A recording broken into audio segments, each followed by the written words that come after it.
പറയാൻ പോകുന്നത് ഒരു കാക്കയുടെയും ഒരു കുറുക്കന്റെയും ഒരു കഥയാണ്. ഒരിക്കൽ ഒരു കാക്ക ഉറപ്പ കഷ്ണം പിടിച്ച് ഒരു മരച്ചില്ലയിൽ ഇരിക്കുകയായിരുന്നു. അതുവഴി ഒരു കുറുക്കൻ വന്നു. ഒരു വയൽ വെള്ളം മോറി. ഹായ്, എങ്ങനെയെങ്കിലും അപ്പ കഷ്ണം തട്ടിപ്പറിച്ചെടുക്കണം. ഹലോ കാക്കത്തമ്പ്രാട്ടി, നീ എന്ത് സുന്ദരിയാ! നിന്റെ ചെറുകിന് എന്ത് ഭംഗിയാ! നീ നന്നായി പാട്ട് പാടുന്ന കേട്ടിട്ടുണ്ടല്ലോ. ഒരു പാട്ട് പാടാമോ? അതെല്ലാം വിശ്വസിച്ചിട്ടുള്ള അവിടെയായി കാക്ക ഒന്നുകൂടി ഞെളിഞ്ഞിരുന്നു. അപ്പൊ കുറുക്ക് പറഞ്ഞു, നിന്റെ പാട്ട് ഒന്നും കൂടി കേട്ടോട്ടെ. കാക്ക പാടാനായി വായി തുറന്നു.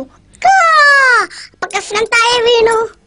ഓടിച്ചെന്ന കുറുക്കൻ ആ അപ്പ കഷ്ണം എടുത്തോണ്ട് ഒരു മൂളിപ്പാട്ടും പാടി അവിടെ സ്ഥലം വിട്ടു. കാക്കയ്ക്കാണെങ്കിലും സങ്കടം വന്നു. കൂട്ടുകാരെ, ഇതിലൊരു ഗുണപാഠമുണ്ട്. വെറുതെ പുകഴ്ത്തുന്നവരെ വിശ്വസിക്കാൻ പാടില്ല. നന്ദി, നമസ്കാരം.